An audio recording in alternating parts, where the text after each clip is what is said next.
Les amis, bonjour, on se retrouve pour notre 123e économiser et partager et on remercie une fois de plus Sven. Alors merci beaucoup, j'en profite, je l'ai fait récemment là, avec Mathieu pour le Dark Knight. Là j'en reprofite avec Sven pour remercier vraiment les gens qui me suivent sur les économiser et partager sur la durée déjà, parce qu'on en est à 2 ans et demi je crois maintenant, et surtout les collectionneurs vraiment zen, tranquilles, qui précommandent, qui redemandent pas une seule fois quand c'est que la précommande sort, qui une fois que c'est dispo ne demande pas une seule fois non plus quand c'est que la statue arrive chez moi, est filmée, est envoyée, etc. Et qui quand ils reçoivent me disent merci beaucoup, je suis absolument ravi, la pièce est magnifique, tu es le meilleur vendeur du monde, etc. C'est vraiment une sérénité qui est très appréciable. Donc merci beaucoup également à Sven, puisque je crois qu'on en est au moins à la 4e statue ou 5e, je sais plus trop où on en est, statue qui m'a du coup commandé et qu'on voit grâce à lui dans les économiser et partager. Alors, comme à son accoutumé, on est sur une statue Sideshow, on est sur une statue entière, donc la première statue entière de Sideshow. On va voir du coup dans cette vidéo le parallèle avec tous les autres fabricants, un peu comment, j'aime pas trop cette expression, mais Sideshow va casser le game avec les prix, puisqu'on est sur cette statue entière à 815 €. Donc un prix quasiment jamais vu pour du entière, je pense, ou un prix de 2015, il y a 10 ans, qui est complètement sorti de l'esprit de tout le monde. Alors la semaine dernière on a vu du coup le Superman Queen Studio qui était déjà excessivement peu cher. Bon là on est quasiment à la moitié encore de ce tarif là, donc un prix qui est complètement imbattable au vu de l'échelle. On va détailler ça du coup dans la vidéo et pourquoi Sideshow avait pas encore attaqué ce marché et avec qui du coup il partageait plus ou moins cette échelle. Voilà. Alors, on voit du coup aujourd'hui le personnage de Wolverine version comics, une statue qu'ils ont représentée moult fois en 1/4 sur les premium formats. On a d'ailleurs vu un Wolverine 1/4 vraiment old school sur d'anciennes vidéos. Un Wolverine qu'ils avaient sorti également en comiquette en 1/5 à plusieurs reprises, et un Wolverine que nous avait même sorti, statue que j'avais dans ma collection qui est absolument magnifique, en 1/2 Legendary Scale Figure chez Sideshow à l'époque, pour vraiment le sommet de gamme de leurs produits, des statues qui étaient sorties à 2000 € à l'époque et qui étaient vraiment censées illustrer le haut de gamme de Sideshow. Alors, on avait dans cette gamme Legendary Scale Figure, petit coup de nostalgie, j'en profite pour vous le rappeler ou vous le faire découvrir si vous êtes néo-collectionneur. On avait à l'époque du grand Sideshow, donc aux alentours de 2014-2015 je dirais, quand Primon n'était pas encore arrivé ou tout juste commencé avec uniquement les Transformers, et où on avait un peu le début de l'apogée de Cinemaquette avec ses personnages entiers.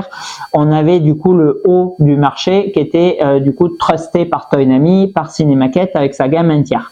Et Sideshow, eux, s'était positionné depuis maintenant 10 ans sur les produits intermédiaires, c'est-à-dire un peu premium, on va dire, si on fait un parallèle avec le monde automobile comme j'aime bien le faire, c'est-à-dire un peu plus haut que ce que faisait Weta ou Atacus, mais pas aussi haut du coup que ce que proposait Master Replica ou Cinemaquette à l'époque, qui était très cher, surtout pour Cinemaquette, parce que Master il y avait des produits qui étaient abordables. Voilà. Et du coup à un moment Sideshow je sais pas, essayer de sortir 2-3 pièces comme ça, un peu effet de coup de poing, qui était censé vraiment démontrer tout le savoir-faire du fabricant et sortir des pièces vraiment iconiques sur les personnages vraiment les plus représentatifs de la pop culture. Et on a vu du coup sur les premières Legendary Scale Figures Neytiri, statue alors qui était en fait un peu plus une entière qu'une 1/2 si on prend vraiment les échelles, mais qui était voilà, qui faisait 90 cm, donc à l'époque des statues qui en faisaient 40-50, on avait l'impression que c'était une 1/2. Statue que je sais pas si je faisais des vidéos, non je vais pas faire des vidéos encore, donc je ne vous ai pas présenté en vidéo, qui était incroyable. On avait le délirant, et toujours au jour d'aujourd'hui je trouve que c'est le cas, Darth Maul, statue que j'ai eu dans ma collection, une statue qui m'a vraiment énormément marqué par son aura, par sa sa taille, par son charisme, par sa posture. Alors une statue qui était pas très qualitative, elle pour le coup, parce qu'on avait un body qui était relativement cheap, mais une aura qui se dégageait de cette pièce qui était complètement démentielle, surtout que Darth Maul, c'est un perso, c'est un des sites les plus classes de tout l'univers. Et on avait du coup ce fameux Wolverine, statue que j'avais aussi acheté pour ma collection, et qui était lui par contre très détaillé, avec, si je me souviens bien, des lames, je sais pas le mot en français, des lames en métal, un socle en résine lourd, etc., du mix média sur une 1,5, c'était assez fou, et du coup des pièces en résine telle. Voilà. Bon, c'est une statue qui a malheureusement énormément de décoté, parce que je crois que maintenant on peut la trouver sur le marché de l'occasion aux alentours de 1300 €. Voilà.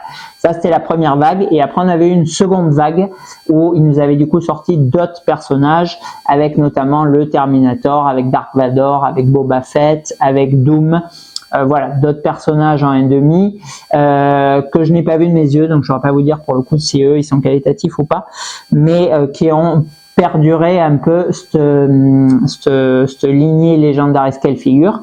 Et dernière statue qui est pour moi la plus belle réalisation Sideshow, et de très loin, peut-être je vous présenterai un jour, on verra, et qui était pourtant au 1/4, mais qui malgré tout valait 2000 €, donc une statue qui avait fait excessivement polémique lors de la précommande, parce que on disait qu'est-ce que c'est ce délire, c'est une statue 1/4, la gamme 1/4 sur Alien Predator c'est les maquettes, c'était avant les Legendary Scale le plus haut de gamme Sideshow, c'est-à-dire que vous aviez les premium formats qui allaient de 250 à 350, 400 € quand elles étaient vraiment délirantes, et vous aviez les maquettes qui étaient elles hors de prix puisqu'elles étaient entre 700 et 1000 € du coup pour les personnages. Et on avait du coup l'Alien Dog, l'Alien Warrior, l'Alien Big Chap et le Predator Jungle Hunter, et plus tard on a eu le City. Bon, et en fait Sideshow a décidé de sortir une statue complètement démentielle en termes d'ingénierie et de posing dans le Wolf Predator, où on a du coup un Predator à une jambe en train de bondir sur un alien coupé en deux. Et cette statue demandait tellement de travail, de conception, de trucs, qu'ils l'ont en fait, ils n'ont pu la proposer qu'à 2000 €. Et en fait 2000 € c'était le prix des Legendary Scale Figure. Et donc du coup pour tricher un peu, pour dire oui ça vaut 2000 mais c'est une Legendary Scale Figure, ils l'ont appelé ainsi, mais c'était pourtant une statue 1/4 et pas une statue 1,5. Voilà. Bon, bref, si je vous présente un jour cette statue, je vous détaillerai plus en détail toute l'histoire. Voilà, donc tout ça pour revenir au fait que Sideshow après, vous savez, ils sont distributeurs, peut-être qu'ils gagnent plus d'argent même avec la distribution qu'avec la conception et vente, et du coup ils ont distribué quasiment toutes les marques les plus connues, à savoir bien sûr Prime One Studio, c'est eux qui ont lancé Prime One Studio avant qu'ils se séparent et qu'ils s'engueulent, raison pour laquelle ils ont perdu du coup la licence Marvel et Star Wars. Ils ont distribué Hollywood, ils ont distribué PCS, ils ont distribué Blitzway, qu'est-ce qu'ils ont distribué, enfin quasiment tout, à part vraiment les gros poids lourds chinois qui sont arrivés récemment, qui sont Queen Studio ou Infinity, mais sinon quasiment toutes les autres firmes, elles ont été proposées sur le site de Sideshow. Et en fait, du coup, de ce fait de proposer d'autres fabricants en un tiers, donc on a notamment Blitzway, on a notamment PCS, on avait bien sûr Prime One, à moins qu'ils s'engueulent, qui font du 1 tiers. Sideshow a jamais du coup sorti de 1 tiers. Voilà. Et là, bon, ils arrivent du coup avec cette première statue. Je trouve assez rigolo qu'ils aient choisi Wolverine parce que c'était à l'époque vraiment de la Old Collection, la période 2000-2010. C'était là où on avait vraiment quelques icônes, et le Wolverine Premium Format, même si aujourd'hui il paraît ridicule parce qu'il est minusculement petit, je vous mettrai en fin de vidéo la vidéo d'époque si je la retrouve. Voilà, c'était parmi les best-sellers de Sideshow parce que c'est un personnage qui est iconique, surtout avec la tenue yellow. Et en 1,5, c'est un des 3 premiers persos qu'ils ont choisi de reproduire. Donc je trouve assez marrant qu'ils soient partis du coup sur ce choix pour la version 1 tiers. C'est une statue qu'ils ont limitée à 1500 exemplaires, donc ça peut paraître encore une fois un très gros tirage, mais franchement pour la qualité de la réalisation et le prix auquel il est proposé, 815 € pour du 1 tiers, Voilà, je trouve qu'on a un équilibre du coup prix tirage qui est bon, et il faut savoir que Sideshow c'est toujours quand même des très gros tirages. On a souvent des 3000, des 4000 éditions pour pas partir sur les open où là c'est carrément comme le nom l'indique, open bar. Voilà, donc je trouve pas démentiel en soi 1500 exemplaires, même si pour ceux qui collectionnent depuis pas longtemps et qui voient un tirage de je sais pas, on va pas citer Cinemaquette parce que c'est 99, ils sont juste en dehors du game, mais je ne sais pas, du Infinity, du Queen, du Blitzway, même quand ils pètent pas trop les plombs, du GND. Bon, voilà, c'est sûr que vous êtes habitué à quelques centaines, donc 1500 ça peut paraître beaucoup. Maintenant, encore une fois, on est sur un produit à 800 euros. Donc là où vous comparez sur des produits à plusieurs milliers et milliers d'euros. Bon. Deuxièmement, c'est un produit qui est quand même extrêmement abouti en termes de réalisation. Alors, moi, ce qui m'a fortement déplu, mais encore une fois, on ne peut pas trop lui reprocher étant donné le prix, c'est les lames. Les lames, j'ai vraiment souvenir de celles de la premium format ou encore plus de la Legendary Scale Figure qui étaient en métal et qui étaient bien sûr extrêmement agréables au toucher, qui avaient un rendu de métal, donc très chromatique et très très robuste en plus. Bon, là on est, franchement j'ose à peine toucher, sur un millimètre de PVC, je dirais, mais c'est tellement fin que j'ose même pas trop taper dessus ou pousser ou quoi pour entendre la sonorité. Je dirais PVC, mais c'est peut-être résine extrêmement fine, mais je dirais quand même PVC. Bon, alors au rendu, on est déjà sur quelque chose d'un peu plus mat, donc bon, un peu moins sympa pour moi que l'effet polychrome qu'avait le métal, et en plus, bon, beaucoup plus fragile, moins qualitatif, plus cassant, etc. Donc bon, ça petit bémol. Après, à côté de ça, franchement, bon, c'est quand même vraiment bien fait. J'aime énormément la pose parce que le fait que Wolverine soit complètement replié comme ça sur lui-même, alors déjà ça lui donne parce que Wolverine c'est un personnage qui est petit, mais le fait de le recroqueviller comme ça lui donne un aspect très badass, très trapu, vraiment surgonflé et tout sur lui-même. Et en plus, deuxième chose assez intelligente, c'est que ça permet du coup de garder tout le body en un seul élément. C'est-à-dire que vous avez cette statue qui est en 3 éléments, le socle, tout le body et la tête et bon, les mains que vous venez plugger, donc en 5 éléments en fait. Voilà, mais en 3 parties.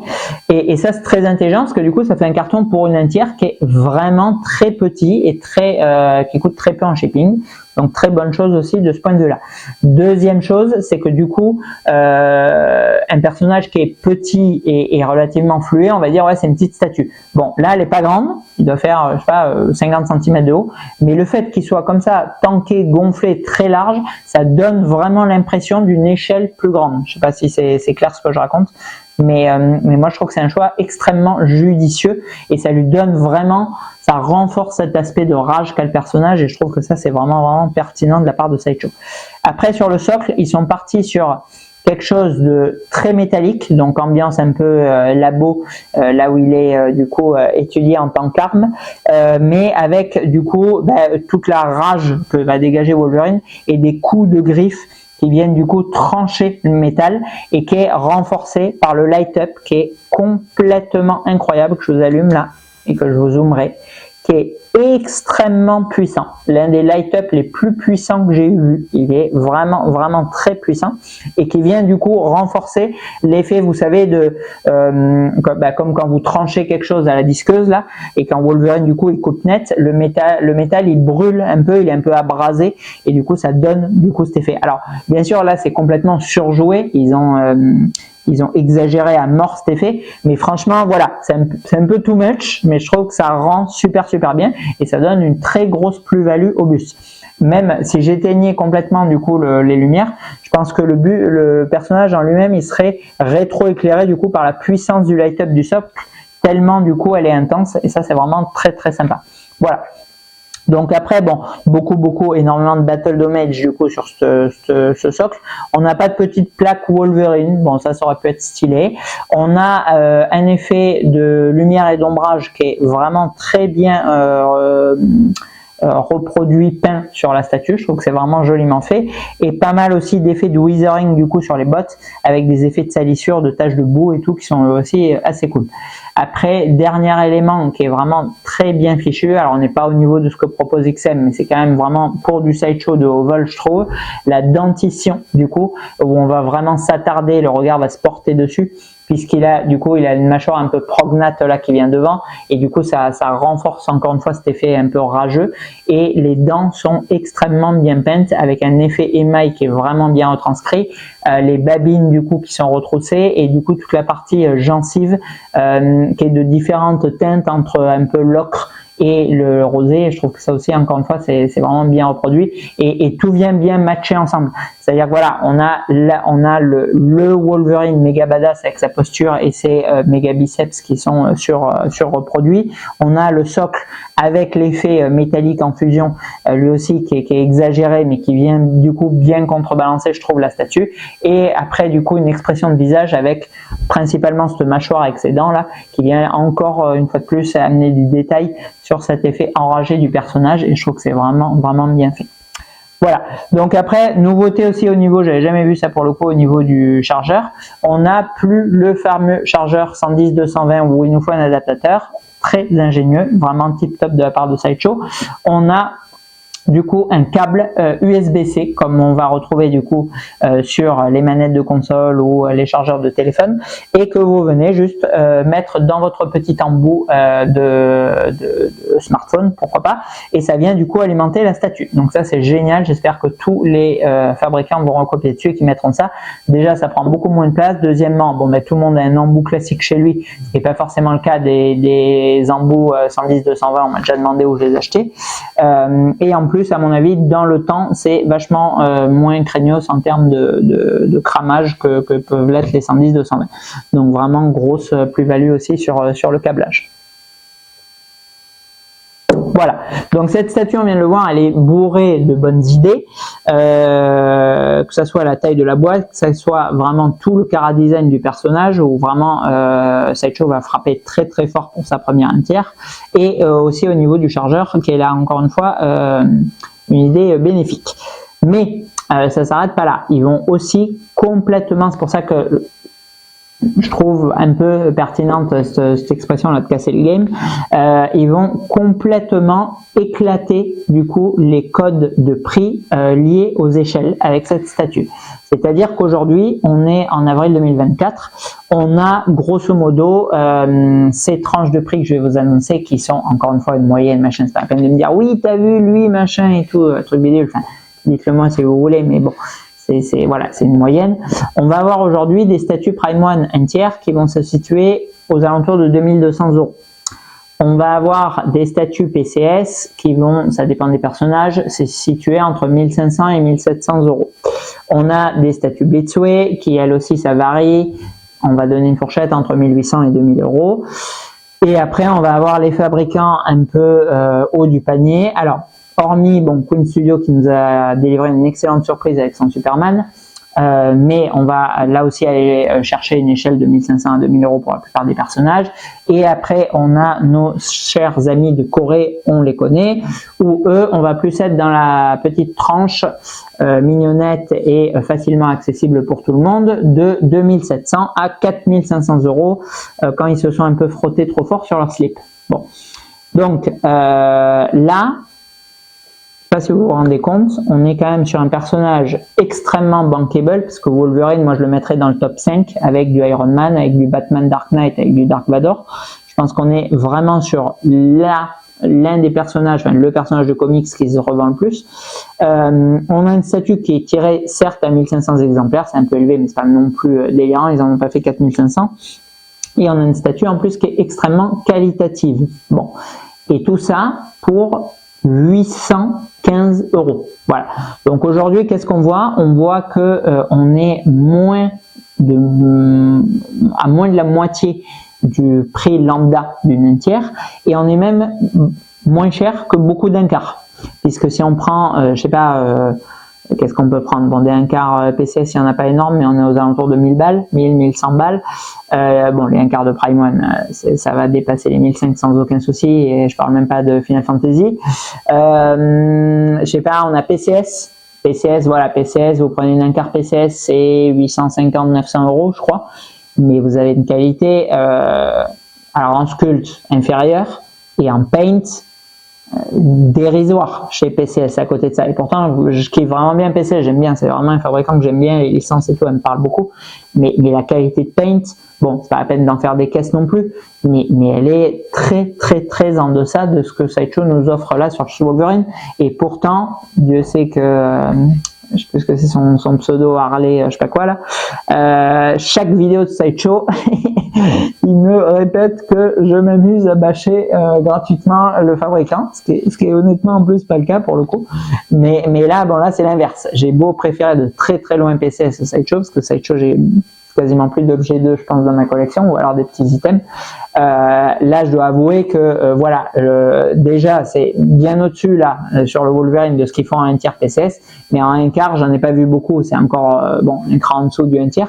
Là c'est très au-dessus et pour moins cher, voilà. Bon, et en plus bon, même si par exemple je kiffe Ghostbusters, bon, entre Raymond Stantz et Wolverine, bon, vous vous doutez bien lequel va se revendre le mieux sur le marché, le second marché, ou qui coûte le plus cher en acquisition de licence. Ça va pas être Raymond, c'est sûr. Voilà, donc bon, franchement, très impressionné de ce que nous délivre ici Sideshow pour sa première 1/3. Je trouve qu'il frappe extrêmement fort. On va voir un peu. Peut-être que, alors après c'est compliqué parce que ça j'en parle souvent aussi avec des collectionneurs. Vous avez beau être le plus objectif possible sur les produits, dire je regarde le tirage, je regarde le personnage, je regarde la qualité, je regarde sur le second marché la valeur résiduelle, je regarde les matériaux, je regarde ceci, je regarde cela. Bon, en fait pour j'allais dire 90%, parce que bon, dans les gens qui m'écoutent, je pense pas que ce soit 90%, mais franchement, à masse des collectionneurs globales, je me demande même si c'est pas 95. Bon, c'est un peu pisser dans un violon en fait, quoi, parce que en fait, ça paraît délirant, mais il y a vraiment des faire-valoir dans tous les objets qui existent, que ce soit, j'en sais rien, l'horlogerie, l'automobile, l'immobilier, les statues, je sais pas, n'importe quoi, les consoles de jeux vidéo, les cartes Pokémon, enfin, bref, bon, n'importe quoi. Il y a beaucoup de gens, là, c'est vraiment, alors, c'est pas majoritaire, mais c'est vraiment un gros pourcentage, je saurais pas le quantifier, mais c'est pas à 5%, quoi, qui vont acheter uniquement parce que c'est cher. Voilà, et ils vont acheter l'objet en faire valoir. C'est-à-dire que, bah, par exemple, si on prend l'automobile, alors, d'occasion, sûrement pas, sûrement des passionnés et des férus de la marque, mais en neuf, vous allez avoir, je ne sais pas, énormément de monde qui vont acheter des Ferrari, des Lamborghini, des Bentley, des Rolls-Royce, juste parce que ça coûte très cher et que t'as vu, j'ai une Féfé, ou t'as vu, j'ai une Lambo. Bon, là, c'est pareil, alors bon, c'est complètement ridicule de mon point de vue. Alors, déjà, cette action en elle-même, mais alors en plus, bon, encore, t'as vu, j'ai une Féfé, bon, effectivement, ça le fait un peu. Bon, t'as vu, j'ai une GND, va te cacher sous ta couverture, quoi, de mon point de vue. Mais bon, encore une fois, chacun voit midi à sa porte, quoi. Voilà. Et du coup, on a effectivement comme ça des fabricants, et c'est une certitude. Donc, le trio de tête, là, Queen, Infinity, GND, où certains vont acheter uniquement pas assez cher. Et il y aura même plus de oui, je fais confiance à X plutôt qu'à Y ou machin et tout. C'est juste, ouais, c'est la plus chère. J'ai une GND. T'as vu, je pèse dans le game, j'ai une GND. Voilà, bon. Donc, là, en fait, avec ce Wolverine, c'est un peu le contre-pied. C'est-à-dire qu'en fait, vu que ça vaut 800 €, c'est bien sûr que dans le monde de la collection de statues, oui, ça va pas le faire de dire, ouais, j'ai un Wolverine 1/3 et tout, parce que 800 €, c'est pas impressionnant dans cet univers-là, quoi. Ce qui est impressionnant, c'est 3000 ou 5000, quoi. Donc bon, mais ça n'empêche qu'en jugeant le produit pour ce qu'il est, vraiment, honnêtement, c'est un rapport qualité-prix de fou furieux, ce statut. Déjà, il était très impressionnant sur la Cavill 1/3 de Queen. Là, il est voilà, encore une fois, ouais, il casse un peu le marché. C'est pour ça que voilà, ça va pouvoir arrêter de répéter cette expression à la con de il casse le game. Il vient un peu briser le marché, les codes mis en place, les codes qui vont crescendo, qui sont toujours de plus en plus hauts et tout. Là, voilà, il vient un peu briser ça avec vraiment ce prix de 815 € pour une statue entière. Allez, on va passer à la notation. On remercie 1000 fois encore Sven. Merci beaucoup mon ami de me permettre de partager ça. En réalisme et fidélité, je trouve qu'on a un excellent Wolverine au niveau du posing, au niveau du head sculpt, au niveau de la scène globale qui est dépeinte sur cette statue. 17 sur 20 en réalisme et fidélité. En rendu global, alors c'est quand même pas très grand, mais franchement c'est tellement massif, tellement guindé, le socle il vous en met plein les mirettes. 16 sur 20 en rendu global, c'est vraiment super beau. En rapport qualité-prix, là franchement, alors déjà la dernière fois sur le Superman, je dis ouais, on va peut-être aller chercher 20 machin. Bon, je vais pas refaire durer le suspense pendant 1000 ans et on va, je pense, exclure le 20 sur 20 des notations parce que c'est une note qui a pas trop de sens de mon point de vue, mais bien évidemment on va aller décrocher un 19 sur 20 aussi en rapport qualité-prix sur cette statue, c'est une évidence. Et en note globale, énorme coup de poing de la part de Sideshow pour cette première statue entière, 17 sur 20 pour ce Wolverine, parce que franchement, allez-y les yeux fermés, à 800 € une statue entière aussi bien réalisée avec un light-up de furieux, que demande le peuple là pour le coup. Allez, on clôture là-dessus. 1000 merci encore à Sven de m'avoir permis de vous présenter et de découvrir cette statue. Et à bientôt pour d'autres économisés et partagés.